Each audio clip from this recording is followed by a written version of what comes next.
ये तेल यहाँ कैसे आ सकता है? बिल्कुल वहां जहाँ रीत चलने वाली थी। किसने गिराया ये तेल? जवाब दीजिए। शांत बेटा शांत। ऐसे कैसे शांत हो जाओ आंटी? ये कोई इत्तेफाक नहीं है, किसी ने जानबूझकर ये तेल गिराया यहाँ।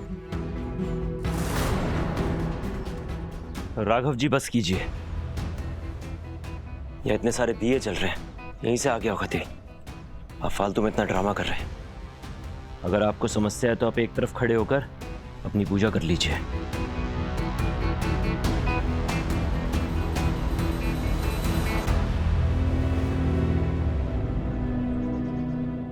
महादेव, आज आपने सिर्फ मेरी ही नहीं, मेरे बच्चे की भी रक्षा की है। धन्यवाद। आप ऐसे ही हमेशा मेरे बच्चे की रक्षा करना।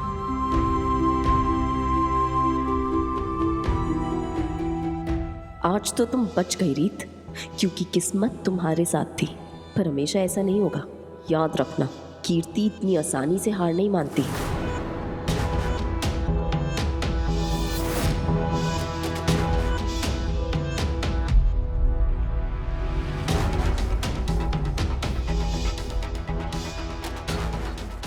अब चलो बेटा पूजा शुरू करते हैं। छोड़ो ना, जो होना था वो हो गया।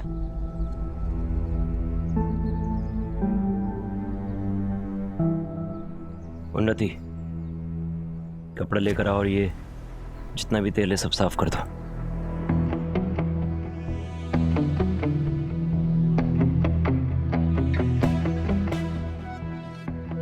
रुको उन्नति, तुम आराम से बैठो, मैं कर देती हूँ, ठीक है?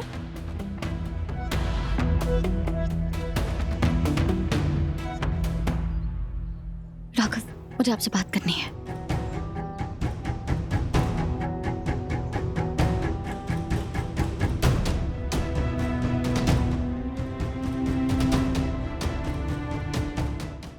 राघव, अभी अभी जो हुआ है ना, वो कोई इत्तेफाक नहीं था। वो सब जानबूझ के किया गया था और वो सब कीर्ति ने किया है। क्या? हाँ राघव, मैंने खुद उसकी आंखों में देखा है। उसने जानबूझ के वहां तेल गिराया था ताकि मेरा पैर उस पे पड़े और मैं मुंह के बल गिरूं। हमारे बच्चे को चोट पहुंचाना चाहती है वो राघव।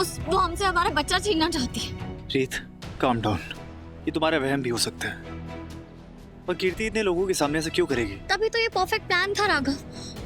आप खुद सोचना, ऐसी जगह पे तो तेल गिर ही सकता है क्योंकि पूजा वाली जगह है, कोई इस पे शक नहीं करता, कोई सवाल नहीं उठाता। वो बच के निकल जाती और वो ऐसे ही प्लान्स करती है ताकि उसका नाम बीच में ना आए। आपको याद है कैसे उसने आपको ब्लैकमेल किया था? रीत, काम डाउन। तुम ये बताओ, तुमने कुछ खाया है? नहीं, और मुझे भूख नहीं है। राघव, आप मेरी बात क्यों नहीं सुन रहे? तुम मेरी बात सुनो रीत, पहले कुछ खाना खाओ और कुछ पियो। एक सेकंड, ये देखो, ये लीजिए। सुबह से तुम्हारे पीछे फ्रूट्स लेकर घूम रहे हैं।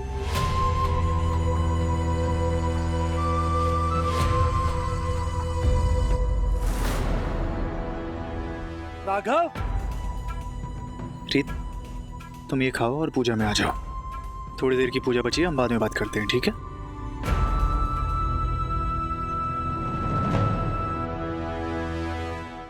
आप इसे किचन में रख दीजिए, मैं बाद में खाऊंगी। जी मैम। राघव को मत बताइएगा।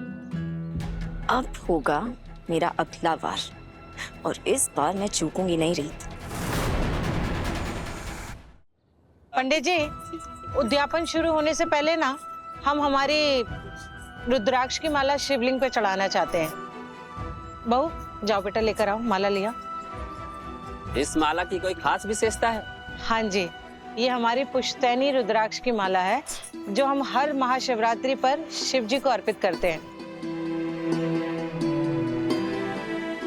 इस साल हमारी बहू आई है तो सोचा उसके हाथ से ही शिवलिंग पर चढ़वाएंगे। ये तो बहुत ही शुभ बात है।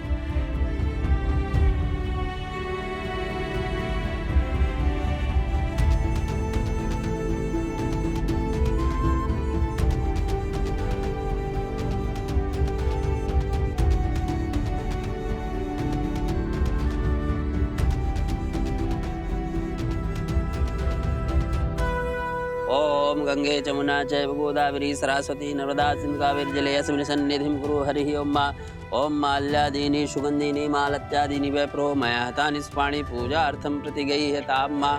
ये तो बहुत ही पवित्र और शक्तिशाली भी लग रही है। जी पंडित जी, ये माला हमारे दादाजी को उनके गुरुजी ने आशीर्वाद के रूप में दी थी।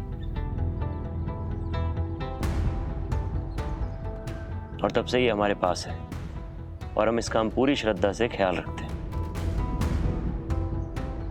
हमारा ये विश्वास है पंडित जी कि जब तक ये माला हमारे घर पर है ना, कोई भी मुसीबत हमको छू नहीं सकती है। सारी पीढ़ी को एक साथ जोड़कर रखने वाली धरोहर हर घर में होना चाहिए।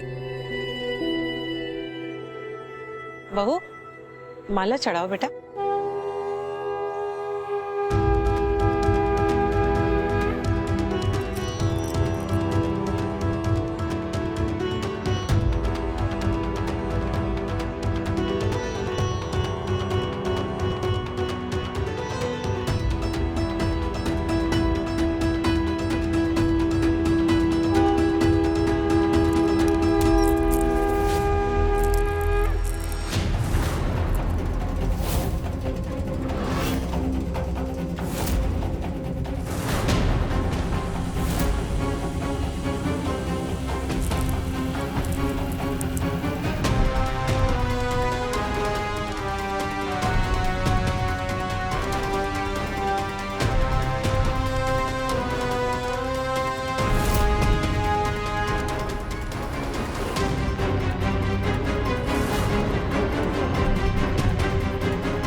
मैंने कुछ नहीं किया विक्रांत। हे भोलेनाथ, ये क्या अनर्थ कर दिया?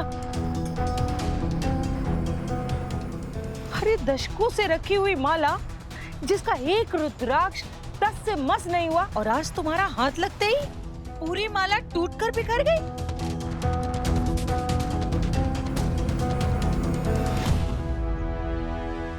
शायद माला की जब सफाई हो रही थी धागा ढीला हो गया होगा, इस वजह से टूट गई। तुम बोलना क्या चाहती हो? जिस वक्त ये माला की सफाई हो रही थी ना, मैं खुद वहां पे 4 घंटे खड़ा हुआ था ताकि कोई गलती ना हो सके, और तुम अपनी गलतियां मुझ पे डालना चाहती हो। वाह राघव जी वाह, क्या संस्कार दिया अपनी बहन को।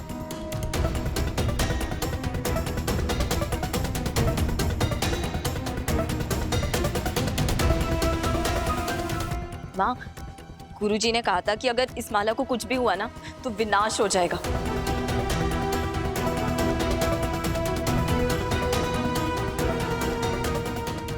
मेरा मन बहुत घबरा रहा है, कुछ तो बहुत बुरा होने वाला है। उन्नति बेटा, तुम्हें माला का ध्यान रखना चाहिए था। बेटा तुम देख ही रही हो, विक्रांत सबके सामने माला का बखान करे जा रहा था। बस कीजिए आप सब लोग।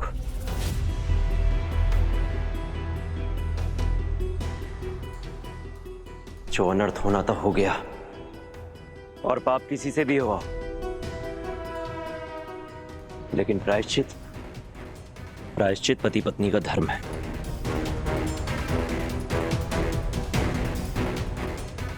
जब तक उन्नति 108 रुद्राक्ष नहीं ढूंढ लेती,